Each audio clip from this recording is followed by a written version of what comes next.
என்ன ஜாக்லின் சேச்சி மேல இந்த மாதிரி பாஞ்சிட்டீங்க? நம்ம சேச்சியும் சும்மா இல்லாம வா வா வா வா வா முடிஞ்சா கை வச்சு பாரு கை வச்சு பாருன்னு அவனே ஜாக்லின் அங்க இருந்து ஒரே பாஞ்சு கை வச்சாங்க பாருங்க. உடனே சேச்சி ஐயோ என்னடா சும்மா கூப்பிட்டா இப்படி அடிக்க வந்துட்டாலே அப்படின்ட்டு அந்த ஜாக்கெட் ட்ரெஸ் கிஸ் எல்லாம் கழட்டி போட்டு போங்கடா நீங்களும் உங்க கேமோ அவனா வரலடா அப்படிங்கிற மாதிரி வந்து போயிட்டாங்க. ஆக்சுவலி என்ன நடந்திருக்கு அப்படின்னா சண்டே வந்து பொண்ணுங்களுக்கு இடையில அந்த பக்கம் வந்து எல்லோ டீம்ல இருந்து ஜாக்லினும் ப்ளூ டீம்ல வந்து மஞ்சரியும் இந்த பக்கம் பிங்க் டீம்ல இருந்து சேச்சியும் பவித்ராவும் அங்க பவித்ராட்ட அந்த ஜாக்கெட்டுக்குள்ள பொம்மையை வச்சிருக்காருல அதை வந்து புடுங்கிறதுக்காக ஜாக்லினும் மஞ்சரியும் பயங்கரமா ஃபைட் பண்ணிருப்பாங்க உங்களுக்கு. அதை சேச்சி பவித்ராவை பிடிச்சு அவங்கள காப்பாத்திருக்காங்க உங்களுக்கு. ஆனா காப்பாத்தின மாதிரி இல்ல, ஏன்னா சேச்சி அன்சிதா தான் பவித்ரா மேல ஏறி உட்கார்ந்துட்டாங்க. அங்க பவித்ராக்கு என்னாச்சுன்னே தெரியல, டே அவ செத்துட்டாடா அப்படிங்கிற மாதிரி தான் அங்க படுத்திருந்தாங்க. அது மட்டும் இல்லாம சேச்சி மேல ஏறி உட்கார்ந்துட்டு காண்டாயி ஏய் ஜாக்லின் வா வா வா வா வா முடிஞ்சா பாத்துக்கலாம் ஒத்தைக்கு ஒத்த சண்டை போட்டுக்கலாம் வா வா வா அப்படிங்கிற மாதிரி வந்து கூப்பிட்டாங்க.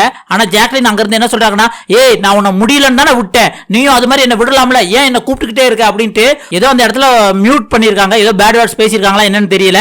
அப்படியே ஒரு பாஞ்சு 2 தள்ளுனாங்க பாக்கணும். சேச்சி அப்படியே பயந்துட்டு டே அவ என் மேல கை வச்சுட்டாடா, டே ஸ்ட்ரைக்கா அவளுக்கு ரெட் கார்டா ஆச்சா ஆச்சான்னு கத்திட்டு தான் போட்டிருந்த அந்த ரெட் கலர் ஜாக்கெட்டை கழட்டி தூக்கி போட்டுட்டு நான் அந்த கேமுக்கே வரலடா போங்கடா அப்படின்னு கழட்டி தூக்கி போட்டு போயிட்டாங்க. ஆனா ஒண்ணு தெரியுதுங்க, இந்த சேச்சியும் ஜாக்லினும் அன்பு பாசம் யாருக்காவது அடிபட்டா பயங்கரமா அழுகுறாங்க. ஆனா தனக்குன்னு சண்டை வந்துருச்சு தலைமுடிய நல்லா வரிஞ்சு கெட்டிக்கிட்டு வாங்கடா எவனா இருந்தாலும் 10 பேரா இருந்தாலும் பிக் பாஸ் வீட்டுக்குள்ள அடிச்சு தூக்கி போட்டுருவோம்டா, எங்க வாய வச்சே உங்களை எல்லாத்தையும் சாகடிச்சிருவோம்டா அப்படிங்கிற மாதிரி வந்து தான் சண்டை போடுறாங்க. அந்த அளவுக்கு தான் ஃபைட் வெறித்தனமா போய்கிட்டு இருக்கு. இதெல்லாம் ஒரு என்டர்டைன்மெண்ட் கேட்டா சத்தியமா இல்ல, கொஞ்ச நேரம் நம்ம பார்த்தாலே இரிட்டேட் ஆயிரும், ஏன்டா இப்படி கத்திக்கிட்டு இருக்காங்க அப்படிங்கிற மாதிரி தான் இருக்கும். போன வீடியோல அதைத்தான் நான் சொன்னேன், பிக் பாஸ் வீட்டுக்குள்ள கேம்ல எத்திக்ஸ் ஒன்று இருக்குல்ல அது வீட்டுக்குள்ள கிடையவே கிடையாது. ரூல்ஸ் அண்ட் ரெகுலேஷன் என்னதான் பிக் பாஸ் போட்டாலும் இவங்களும் மதிக்காம அதை ஃபாலோ பண்றதே கிடையாது. பிக் பாஸும் அதை வந்து ரிப்பீட் பண்ண மாட்டாரு. அதனால எப்படி வேணாலும் அடிச்சுக்கோங்கடா அப்படிங்கிற மாதிரி தான் விளையாண்டுட்டு இருக்காங்க. இந்த இடத்துல நிறைய பேர் என்ன சொல்றாங்க அப்படின்னா 2 டீம் ஒரு டீமை வந்து அட்டாக் பண்றது தப்பு, எல்லாம் சிங்கிள் டீமா வந்து அட்டாக் பண்ணி விளையாண்டோம்னா இன்னும் நல்லா இருக்கும் அப்படிங்கிற மாதிரி தான் சொல்றாங்க.